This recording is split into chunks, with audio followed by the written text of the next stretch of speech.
Paramore, the Grammy Award-winning rock band fronted by trailblazer Hayley Williams. Beats One presents their music and conversations with the artists themselves. Paramore Essentials on Beats One. It's nice to see the three of you, it really is, man. Congratulations on all the safe traveling and all the hard work and all the success you guys have put in since we last caught up. It must have just gone by like that. Yeah, I can't believe it's been a year since we've seen you. Can't believe you've got still so much more to go. I'm taking a look at this diary here somewhere. There's dates on that just seem to just non-stop. It just doesn't end. It's unbelievable the work you guys are putting in. Does it feel triumphant at the end of the first year of this? Do you feel like all the work you put into the last album is kind of paying off now? You're seeing the reaction of the crowds. And I've been watching some stuff online and the vibe for the music is incredible, right? Still. Yeah, it's been a different record cycle for us because I think we're more mindful of our personal goals and also personal limitations too. I think trying to look out for us as people first before looking out for ourselves as a commodity or as a product. It probably comes as no surprise that the first song on your Essentials playlist is Misery Business because I've seen recent footage of you performing that. And that remains a moment to this day for fans, forged out of difficult times, and yet I wonder what that song means to you now that you've played it so many times. Well, there's two sides to it. Lyrically, I think I have a relationship with it that is kind of tense now, whereas when we wrote it when we were kids, it was like a diary. So it's very melodramatic and it's very, I think, narrow-minded as well. I think it marks a turning point, though, and now I think it kind of shows how much we've grown, how different the band is today than where we were when we first became popular. That song is entirely about the crowd participation at this point now. And that makes it an exciting moment because then it takes it out of our minds and puts that, whatever that image might be that's in our heads, and it kind of forces it outside of the walls of our heads and into other people's lives. And we see that visceral kind of reaction from people. And, usually we'll have someone come up on stage. And that moment when someone takes the mic from me and they sing it, I think that's what keeps it pure, is that it actually ends up not being about us at all. It just feels so good. Paramore Essentials, every career-defining song from the groundbreaking artists. Beats One.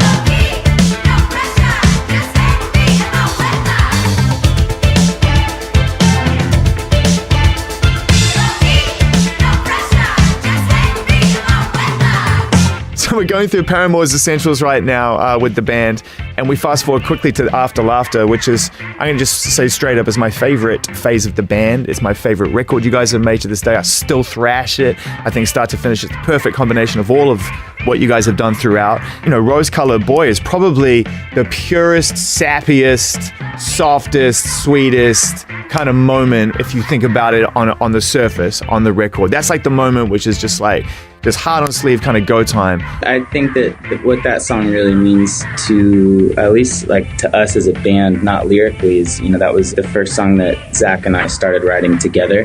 That song carries a lot of significance, even just of where we've come as a band. A couple weeks after we kind of all talked and decided Zach's not just playing drums on the record, but we're actually now all in a band together again. And then to get that email that had this really cool collaboration, which I don't think any of us at the time realized would become such a favorite at shows, and so for us, it was rad. For all I know, the best is over and the worst is yet to come. Is it enough to keep on hoping when the rest have given up?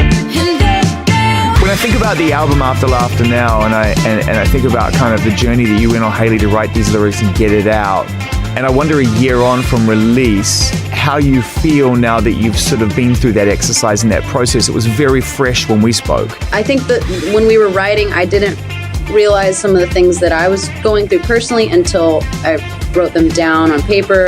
And then there was another phase of kind of being reintroduced to my feelings when singing them. And then there's that other thing where you then become familiar and you start to let go when you perform them because they start to belong to other people, or you start to see that again on other people's faces. But I was going through things during that time that were scary to talk about and not really resolved. So a year later, I feel like the only song I can't listen to is Tell Me How. I can't. We also haven't ever performed that song. I think there's something really magical about sharing and about writing in general, because being really low and being sad and kind of being stuck in your head, as a lot of us are, to not suppress those things and to sort of have this exercise where you can see it in front of you is a very healing thing. And I think if we hadn't written these songs, then a lot of it may still be in there. And I may not even have made decisions and choices, or we may not have made decisions and choices that we've been able to make because kind of like we dredged it out. I can't call you a stranger, but I can't call you. I know you think that I erased you. You may hate me, but I can't hate you, and I won't replace you. Tell me how to feel about you now. Tell me how to feel about you now. Oh, let me know. You were suffocate or let go. Tell me how to feel about you now. Tell me how to feel about you now. Oh, let me know. You were suffocate or let go. Paramore Essentials right here, and catching up with the band, which is a joy, to be able to see you guys again and catch up with you and get something, very new and fresh for fans to get some perspective. And we have to talk about Ain't It Fun, because again, it's another one of those hits. Are you surprised by how many hits you've had? I mean, honestly, when you go on stage now and you see the reaction to all these songs, you have this catalog now of songs that you could play in any order and that will happen. And Ain't It Fun is just one of those moments, right? It's always hard to write the sets, but it was a little bit easier this time because the last two, splitting up some of those records was like, oh, but we need this song kind of in both sets. And I didn't feel that at all. It was a little bit more selfish making this, because it was like, well, we already have all these songs that are kind of here, and we know people love to dance to these or love to sing these, but it just gave us a little bit more freedom. That's a strange feeling. I don't mind letting you down easy, but just give it time. Paramore Essentials, Beats 1. Any of those songs that we wrote that became successful singles, I think it's always, for me personally, very interesting, like playing them and remembering what it was when we wrote it. And like, we never, ever, ever set out to write singles. We just write songs, and then you kind of fingers crossed at the end of the process, there's songs that the label's like, that's a smash. How can I decide what's right when you're clouding up my mind? I can't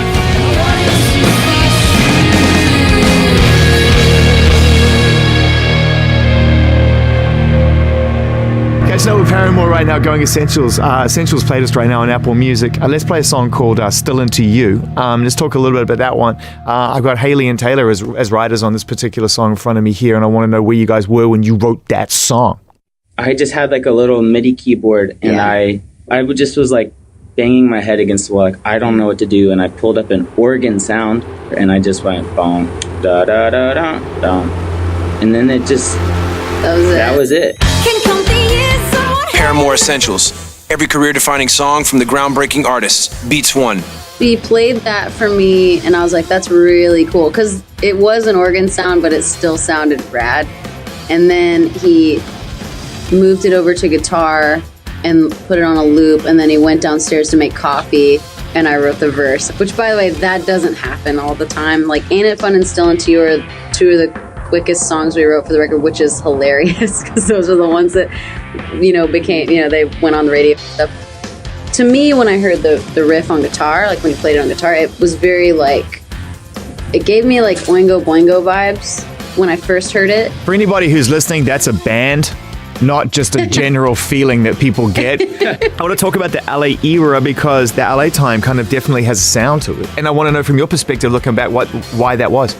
Well, I mean, I can only speak to it from my own perspective when writing lyrics to what Taylor was giving me. But for me, before we got to LA, I felt like I was writing from a perspective of wanting to run away. To me, so much of that was synonymous with Franklin, our hometown. And I was like, get me the hell out of here, please. And I knew I had gotten a place in LA and I was going to move there, I had this new sense of what my life could be like, and a very hopeful optimism. Even in low points, I was very like, all right, I'm going to take charge. I mean, so much of that entire album cycle was me kind of, I think, putting on what I thought were like my big girl boots, and that didn't match my insides, you know? Like Daydreaming, you know, that was one of the last songs we wrote before we moved. I hadn't finished all the lyrics yet, but obviously that's about trying to look forward to something and run away. And Escape Route, which was a B-side, was about wanting to get away. And my favorite, though, still to this day, is we started Crazy Girls in the basement where we filmed Playing God, finished it in California, and it feels very California to me. And I used the landscape a little bit to sort of paint the picture in some of the lyrics. Now when you say you wanna slow down, does it mean you wanna slow down? Paramore Essentials, Beats 1. There are two songs on the Paramore Essentials playlist which for me kind of stand out. One is a collaboration with Zedd and one is a collaboration on a B.O.B. record. Now, these are two huge pop songs. And I think people thought at that moment in time, like, oh, are we going to get a Hayley Williams solo record? Does this feel like a thing? Da-da-da-da-da-da-da. Has your relationship with the idea of collaboration beyond the band changed now? I think things are so tight and you're back at your best. It has changed and it hasn't changed. If anything, it's funny that I felt comfortable to do something apart from the band because the band was at odds. You know, we had such tension. So the Zedd thing was different because A, I got to write on it. B, like when I showed everyone the song, it was like instantly this like undeniable thing. That one kind of makes more sense. I guess I feel like I don't know how I got away with doing the first collaboration. I know that we are upside down, so hold your tongue and hear me out. Paramore Essentials, every career-defining song from the groundbreaking artists. Beats 1. Can we pretend that airplanes in the night That song was originally a Lupe Fiasco song. It wasn't a B.O.B. song. I sang on it, and I remember like, I don't know, I was drawing some doodling so that I could take a photo of it and then post it when it came out.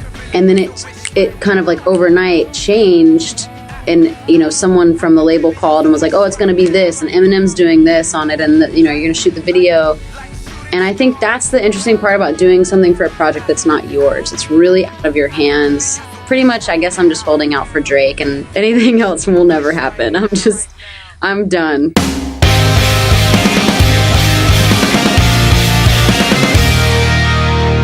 Let's talk about Hard Times, which was the kind of the first taste that we got from the album After Laughter, and such an obvious first step, and something that, you know, instantly became a favorite live as well. Because again, I was sort of monitoring the shows through varying fan footage, and you could just tell very early on how quickly that song had connected.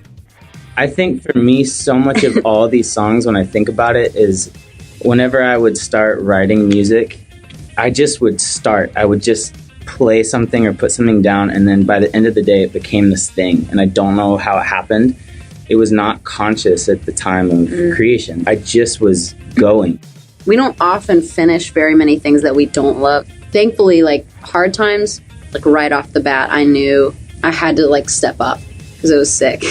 Is there any sort of sense, any fire in you to write or record anything, either ideas? You've had a lot of time on a bus and hanging about. You're creative people. Can you give us some insight into where you're at with your creative genesis right now? It's interesting because, yeah, we're always, you know, in dressing rooms and on the bus and hotel rooms, and we have all of this time that it kind of makes sense that you'd be like, oh, I'm sure you have so much time to be creative.